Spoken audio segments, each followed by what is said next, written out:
Brilliant. Alona, you are good to go. That's great, thank you. So good afternoon again, everyone. Thank you for joining us today. My name is Ilana Davis. I'm Partnerships Manager, and I'll be talking to you today about improving women's health in Derby and Derbyshire. And I'll be joined by Beth, who will specifically talk to you about some of the outreach work with our communities that we did in Derby and Derbyshire. I'll start by setting out the scene, so where it all started. And this program of work is part of the NHS Women's Health Strategy for England. The strategy set out clear commitments for healthcare systems to improve health outcomes, address inequalities, and listen and engage with our local communities. So this was a 10-year plan published in 2022. With that came every area in the country received 595,000 one-off funding to drive local improvements. The strategy also identified 8 key areas of women's health to reflect the needs of women's changing women's health as they progress through their life course. The program ended nationally and the funding ended in March this year. However, our local delivery continues because we've set out clear sustainability plans and we wanted to ensure lasting impact. So, it was slow moving. So this slide just shows the 8 core areas of women's health. As you can see, they range from menstrual health, menopause care, access to contraception, cervical screening, and pelvic health. So why does work matters? Women's health is essential to the well-being of not only individuals, but families and communities. This work was an opportunity to improve access, outcomes, and experiences for women. And in Derby and Derbyshire, we wanted to build on national priorities, but also on our local strengths. This work allows us to focus on creating equitable and inclusive care across the whole system. And it demonstrates the impact that we can have by listening, collaborating, and acting together. And this work was an example of true partnership across our system with our colleagues from county council, city council, voluntary care sector organisations, and women from our local community. And I'll talk a bit more about that shortly.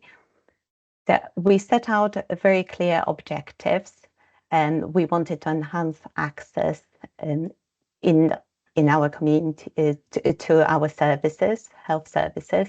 We wanted to empower our communities and reduce inequalities.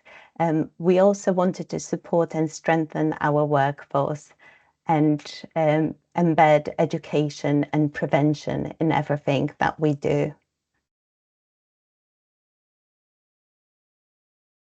So we started with local data, and that gave us an insight into what might be the need for our system, where the improvements should be made. So we've learned that chlamydia was one of the most commonly diagnosed sexually transmitted infection. And of course, it causes more harm to women. So that indicated that the more we detect, the better we'll be able to control spread. We knew that 1 in 4 women in Derby and Derbyshire underwent repeat abortion. We had 45% of unplanned pregnancies. We also noted that long-active a long-acting reversible contraception, which is 99% effective and 100% reversible, was underused despite being available.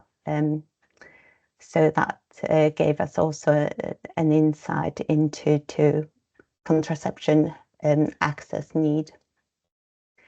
Teenage pregnancy, although the rate has been in decline for over 10 years, we noted that in Derby the rates were much worse than in England. Cervical screening, again, this is available to women and people with a cervix aged 25 to 64. Yet, as you can see, the rates of screening for Derby in particular were lower, below England average. And HIV, the data showed that people were being diagnosed late, particularly in Derbyshire, 40%. So that's 2 in 5 people. So alongside the data, we wanted to hear from women. We asked local women and healthcare professionals what mattered to them.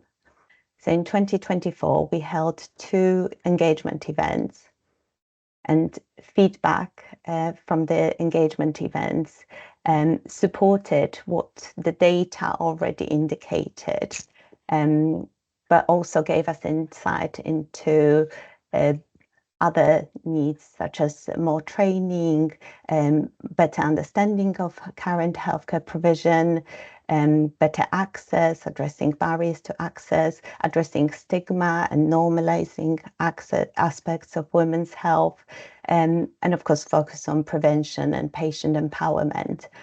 The feedback also highlighted that we need to hear more and engage with our communities to gain that better understanding of real experiences. So we've set out to engage with our communities. We developed a case for change. That's a document to summarize what we already know, identify any gaps, and inform next steps. The full case for change and a summary case for change are both available on our engagement platform, and I'll ask Rupi later to put a link to the platform in the chat or share after the meeting. Following from the case for change, we've created a comprehensive engagement plan. We've partnered with voluntary care sector organizations, appointing 2 lead organizations to work on engaging with our communities in Derby and Derbyshire respectively. And we've also invited local women and from our communities to join the steering group and the work stream groups to be that voice from our communities and to share their experiences, to challenge any initiatives that we may or any sort of thoughts. Apologies. And a lot of investment was into creating local women's health leaders. So we've invested in programs such as Women's Health Ambassadors and Women's Health Champions. These were training programs to upskill community volunteers and as women's health advocates to share their knowledge and support other women in their communities. And through those programs, we're able to reach communities that perhaps were disconnected previously or did not engage with women's health services due to stigma, for example. So Women's Health Ambassadors Programme was led by Dr. Iram Afsham, a GP partner and menopause specialist at Lister House Surgery, and Women's Health Champion Programme was led by Amy Armiger, Advanced Clinical Practitioner and Lead Nurse at Duffield Medical Practice. So we've also we've also reached out to schools to create inclusive training to support teachers and equip them with useful tools to support women's health topic with inclusive language and age-appropriate resources for schools. So this training has created useful digital resources that will last for generations to come.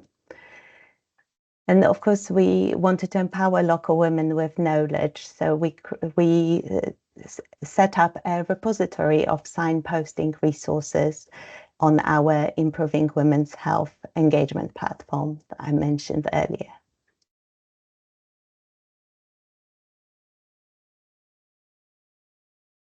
One of the initiatives was focused on South Asian and Arab women. We wanted to reach that community, as we were aware that there may have been some stigma around women's health, and the women not always engaged with services.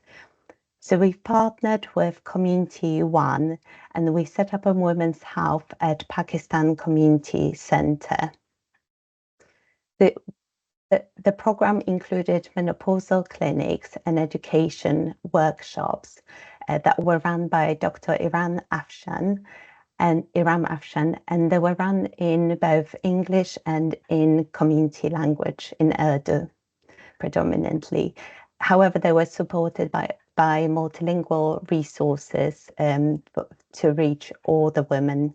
And we successfully reached over 300 women engaged with the program. It was really positive impact. The resources included a community podcast and digital platform, and these were despite the program being set in Derby, the resources were available across Derby and Derbyshire to the community.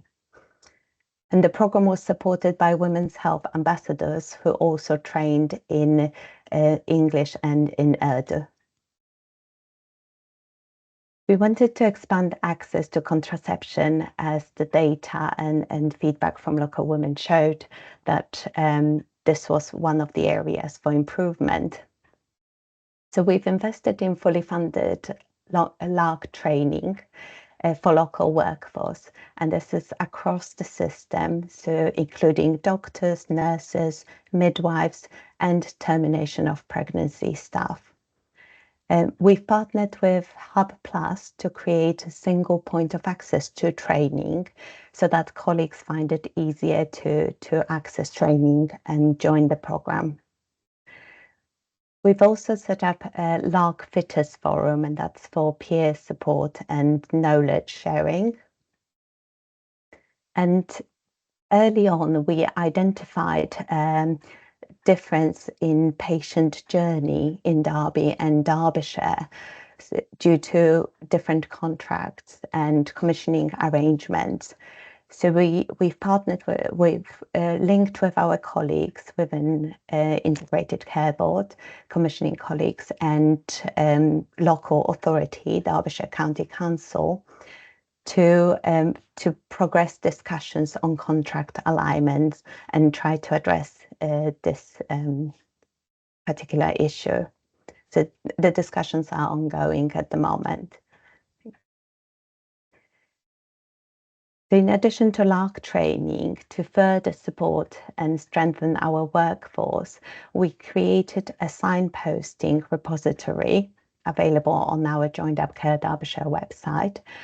And this is a comprehensive training menu around focusing on training, clinical training around 8 core women's health services. However, we've also included a ninth area of priority, which is inclusion. And that was specifically to address the needs raised by local women, such as addressing stigma, having those person-centered conversations, and supporting groups of vulnerability. And at this point, I'm going to hand over to my colleague Beth, who will talk you through the engagement work with our communities. Thank you. Thanks, Alona. I'm also in the office, so hopefully I think it's a bit quieter now, but I'm near the eating area, so hopefully everyone's had their lunch now. So yeah, I'm going to talk about the engagement activities in a little bit more detail. So the first thing when I came into the project to look at the engagement is I recruited a patient and public partner who's also on the call with us today, Sarah. So she's happy to answer any questions, or she can more than chip in as well if she wants to at any point as well. And we started developing that engagement plan. So what we did to start with is we looked at the case for change document. So that document that Alona said, because that really breaks down what is our population, what is the inequalities around our population, and I think that might be a really useful document maybe for Trevor who's asked a question in the chat box to read and go, because it breaks down all those different areas of women's health and go, you know, where is the disparities, where are the inequalities, who do we need to talk to about what particular area as well. And what we found with this is a wide range of inequalities across all ranges of women's health areas. So we really wanted to speak to lots of different members of our population and look at how we were going to develop that. So one thing that we know is that our VCSE organisations, so our voluntary organisations, have wonderful relationships and links into communities. So we wanted to develop this programme with them.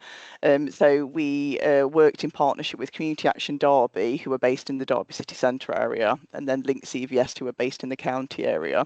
And then we started to develop that approach about what would that look like, looking at that case for change as our foundation, and then starting to work through that plan as well.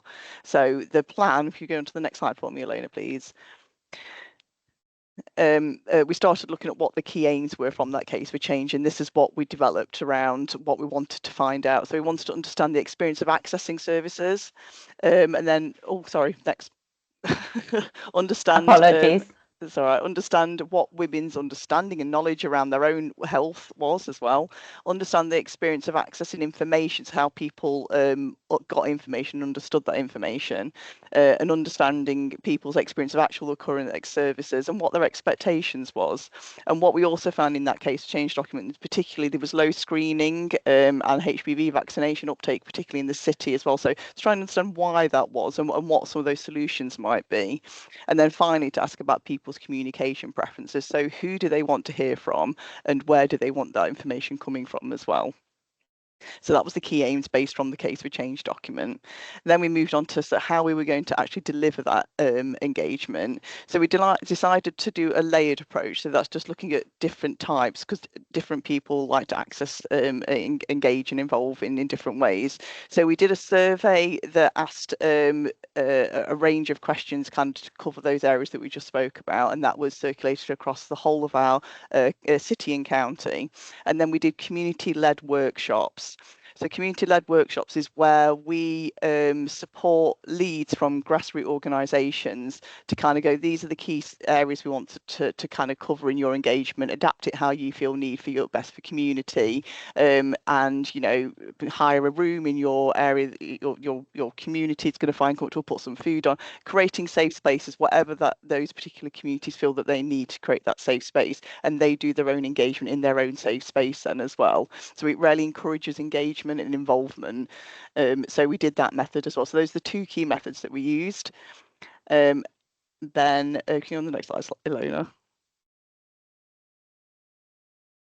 So the key outcomes from the engagement. So we did the engagement from November to January. So it was a large series of obviously those surveys and the engagement. So from the survey, we had just under 750 people complete the survey across the city and county. And then those community-led workshops, there was just under 1,000 people took part from 39 different community groups across the whole of the city and county, which is just a great to know that everyone's really wants to get involved with this work and give their feedback and inputs. That was really good to see those kind of engagement with people. So if we go on to the next slide for me, Alona. So we've created a report.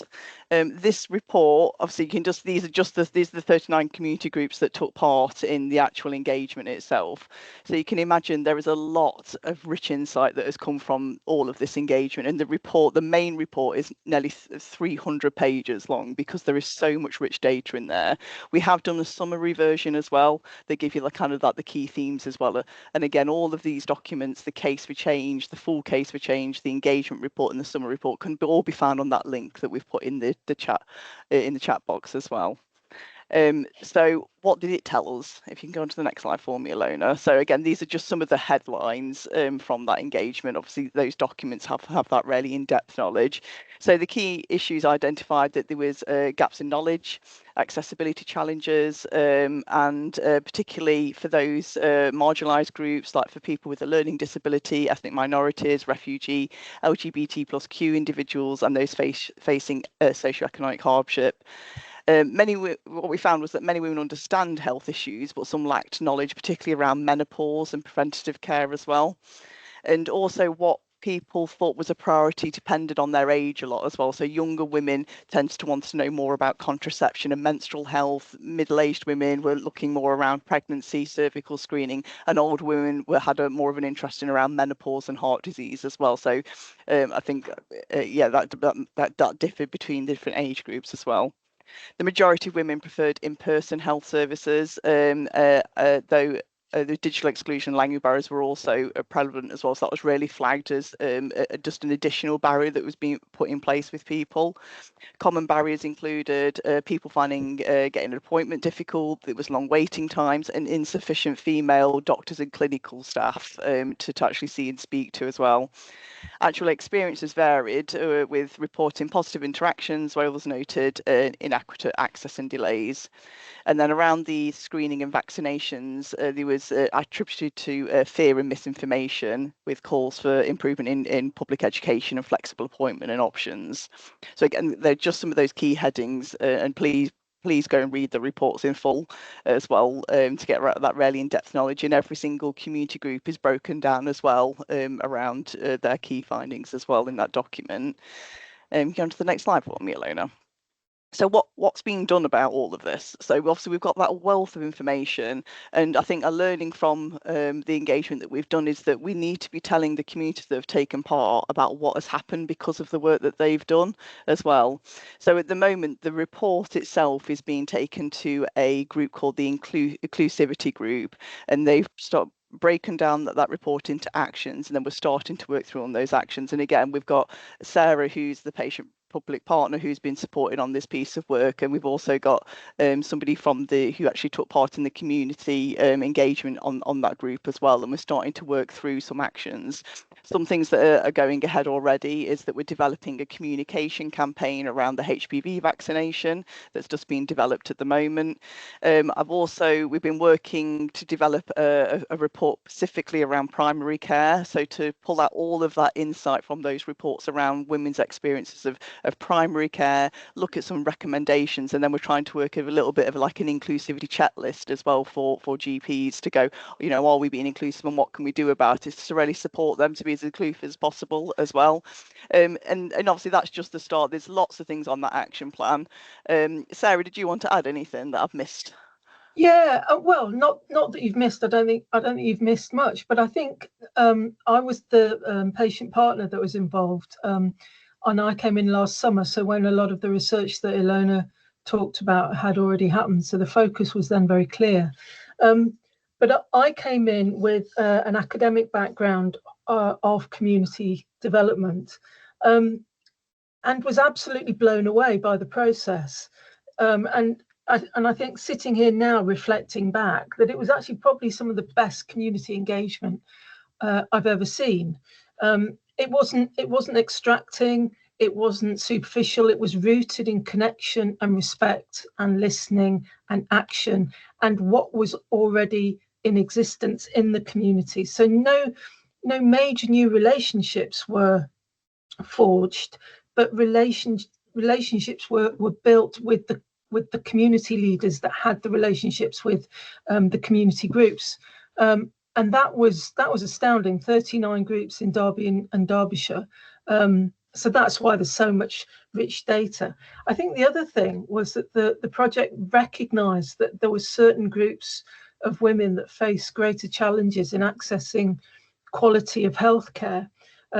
And the barriers are often made worse by stigma and discrimination and a lack of cultural understanding. So that was not only highlighted, but it was worked around. So some of those groups are women from ethically and culturally diverse communities, women living in more deprived areas, disabled women who identify in the LGBTQ plus community, refugees, asylum seekers.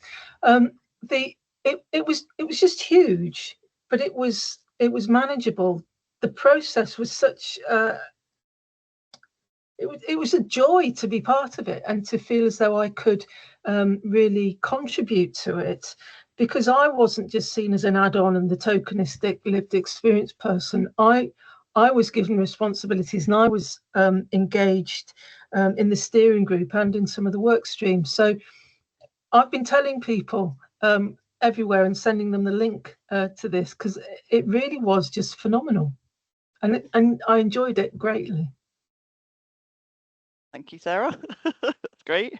Yeah, thanks for that feedback. And I think as well, obviously, me, Sarah, and we had Community Action Derby and Link CVS as well, all kind of came together and did that project work to develop this work.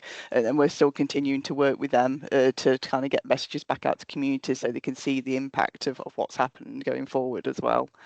I think that's us from engagement done into Ilona. I'm handing back to you then, but I'll come back in for questions after.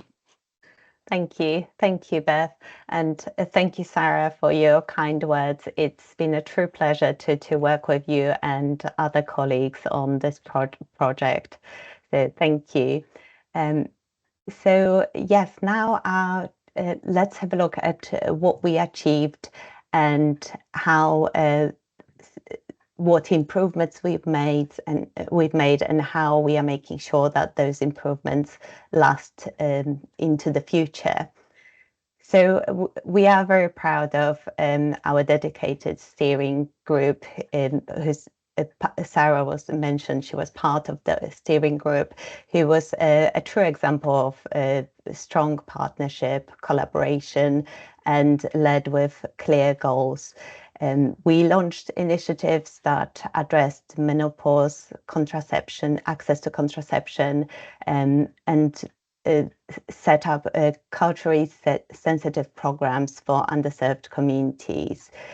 So we are proud of those strong partnerships that again were mentioned with our voluntary care sector organizations and community groups. And this piece of work, as Sarah said, was an amazing achievement, and we are grateful to our partners, Community Action Derby and Link CVS, for their support, and to all community groups that took part in the engagement. We've empowered local women and young people by training health champions and upskilling teachers. And we are proud of the support that we provided for our workforce to not only the clinical training in contraception, but the sort of compassionate, high quality care support. So what changed for women? And these are just a few reflections that now we have more healthcare professionals training to fit LARG. So that makes access to contraception services easier. We have more support for women going through menopause, especially in communities that previously had less access or were not engaged with those services. There is a bigger focus on prevention and early help, through education in schools and also the self-help resources and education within the communities through women's health champions and ambassadors. There is better information about services and self-help, as mentioned, and women's health champions and ambassadors, they will continue that's advocating women's health in our communities and empower women with knowledge and self-care resources. To date, we've trained 95 women's health champions and ambassadors, and the work continues. The program lead, Amy Almager, has recently engaged with deaf and deaf-blind community, so through charity Definitely Women. So there will be more women's health champions training in that community as well. But more importantly, there is now a bigger focus on being inclusive, and that's prompting conversations and self-reflections. So where has this journey taken us and how the improvements will last? So as mentioned, through the community networks of women's health advocates, that impact will last for generations. The knowledge sharing, the digital resources available will continue to be maintained, and our digital platforms are maintained by Integrated Care Board, our communication team and engagement team, and the community support platform will be maintained by Community One. The education and prevention through digital training and classroom support will be again one of those lasting tools for generations to come, and will continue to be updated as and when required. The resources the training for teachers has been recorded, so it can be used again and again, and the same with classroom support resources. We've invested into sustainable workforce development, so that the training has now been embedded into workforce plans, and that will continue again for our system. The training resources continue to be maintained. And as Beth mentioned, the inclusivity group is taking forward the work around inequalities. And within our system, the ICB planned care team is also leading work on gynecology pathways that has been supported through women's health funding, and that work continues right now and into the future.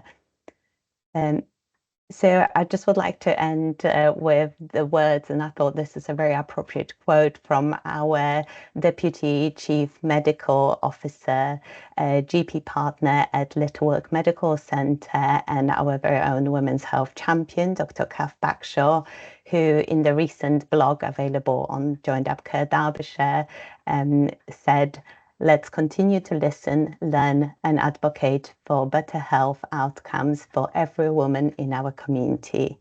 And we certainly want to do that. So on this note, I would like to thank you all for listening today. I'm happy to take any questions, and as is Beth, so I'll stop sharing now. Thank you. Apologies, I've got one last slide which has the contact details and the digital platform that Rupi can share into the chat or via email after the meeting. So thank you. I'll stop sharing now, and I'm happy to take any questions. Brilliant. Thank you both, Beth and Alona. So we've had a couple of questions in the chat that I'll just sort of ask you and then pass on to you. So Trevor has asked if you've had any data analysed by different ethnic backgrounds, and if some of those groups were affected by the customs and traditions of the ethnic groups. I don't mind coming in on this one. Thank you.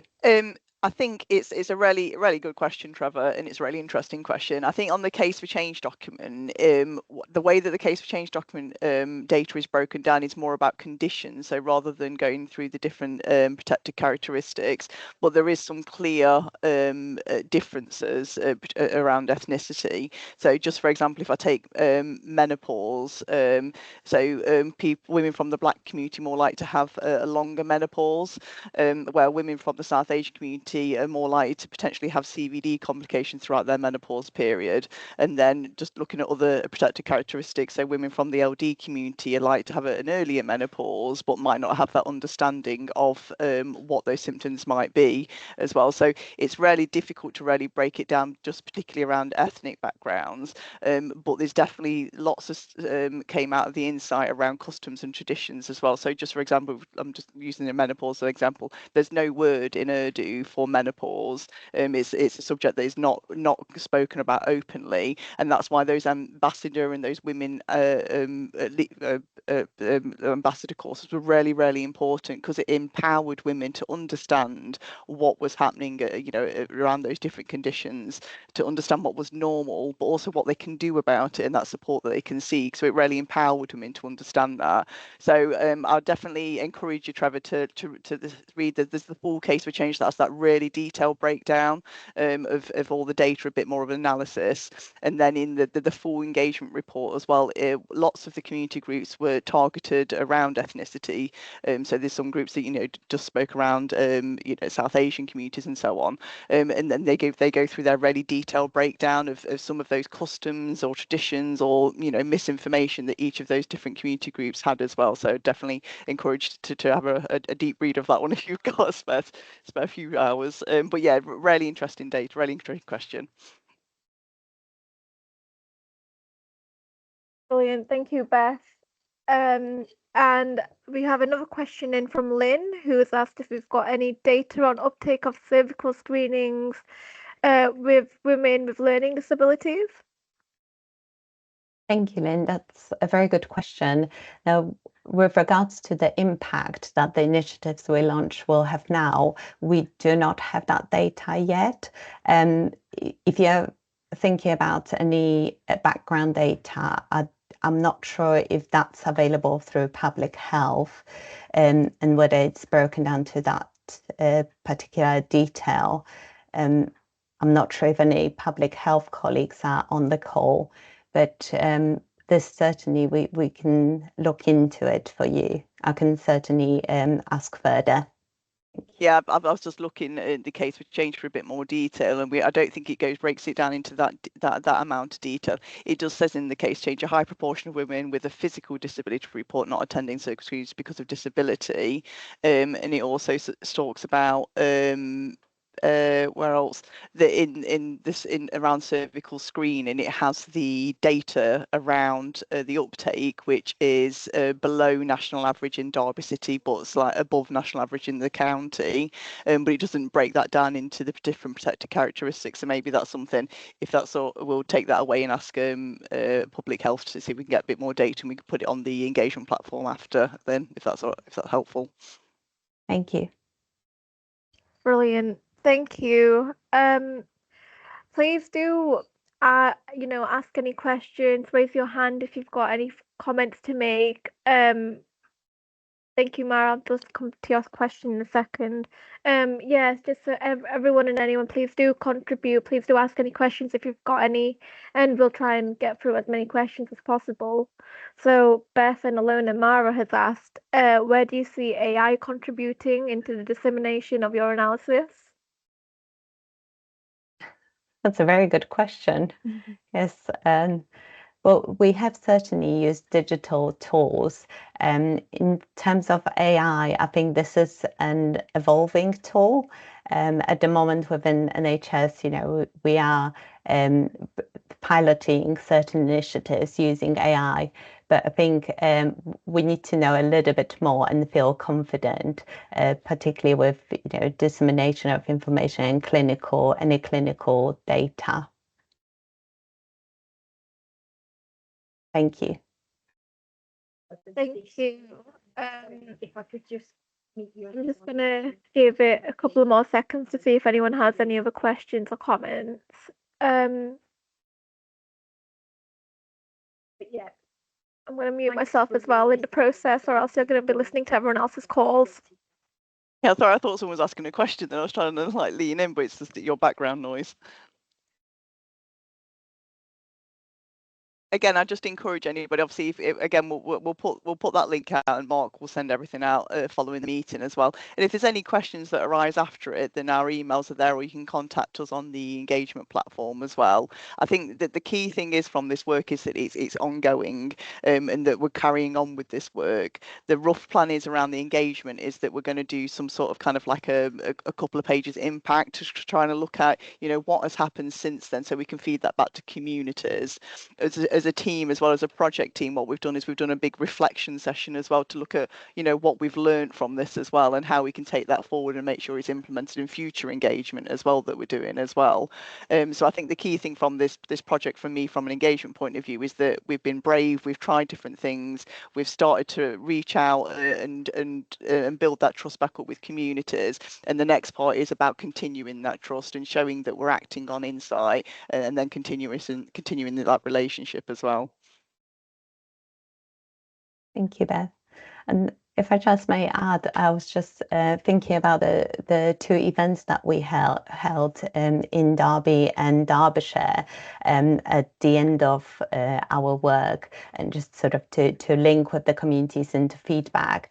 And we've received some very positive feedback. There were some women who were trained as women's health champions. They felt already empowered with the knowledge. They were keen to support their communities. We've also received feedback from some of the community groups who now embedded women's health topics into their sort of daily, routine activities. So that's extremely positive that these discussions are happening, and certainly women's health has sort of come to the forefront of our activities. So thank you. Thank you both. So Mara's asked a really good question, and so has Trevor actually. So Trevor, I'll go with Trevor's first. Trevor represents a practice in South Derbyshire who seems not to hear about these initiatives. How are they publicised? So I'll take that one if that's okay with the pair of you. So, as I work in the comms team, probably the most appropriate person to answer that. Trevor, we tend to do a lot in terms of publicising. It depends on the initiative. I think for this one, we did a lot of social media advertising, used things like Nextdoor. We spoke to communities and asked communities to help us publicize as well, creating posts. We created posters that we then gave to them to then publicize. And I think we had things on our own, like bulletins, that we've got a primary care bulletin which goes to GPs across the across Derby City and County, as well as a stakeholder bulletin that goes to sort of communications leads and senior people within organisations across Derby and Derbyshire, who we then asked to publicise as well. However, if you feel like there's something we could do that would help with publicising better in South Derbyshire, let's have a talk about it afterwards, and then we can figure out what else can be done. Going on to Mars. I hope that's okay, Trevor, by the way. Do let me know if you want any more info. Just to add in, Rupi, as well, that we have Yeah. a system-wise newsletter that's done regularly. Yeah. That I think we did give updates in that, but I'll also put it in the chat. So if anyone wants to sign up to that regular newsletter, obviously just sign up to that, and you'll get that monthly newsletter about stuff that's going on across the system as well. Yeah, absolutely. Thank you, Beth. Mara has asked that the menopause clinics at Gresleydale have been very good, but little attended. What can be done to raise participation? I'm assuming, Mara, that are you talking about a practice, or is it like the PCN, the primary care networks area? Is it just the lone practice on its own? You can turn on your mic, Mara, and talk if you. Yes. Okay. So Yeah. just a practice on its own. So yeah, it's kind of what I would probably advise the practice to do is to understand. Again, it's about understanding your population. So understanding what's the age ranges we're going through. Obviously, this is normally menopause is a certain age range that we're looking at. What's the best networks to use on a local level, and then normally what I would always advise is that you work with the people you're trying to target. So can we get a couple of women that may be going through that stage of life and actually going, well, how do you want to find out about this? What do you want to know? How can we work together to develop that together, and then action the things that they're coming out with? So it's just again about understanding your local population that you're trying to target. Yeah. Just to add to that as well, Mara, it might be worth looking into what local sort of clubs and services are around that would be aimed at your population.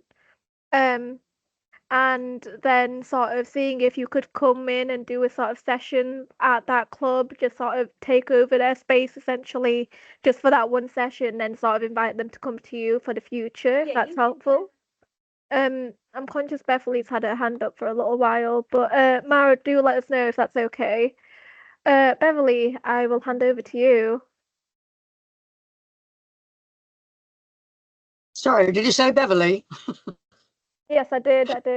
My apologies. It sounded like Emily. Right.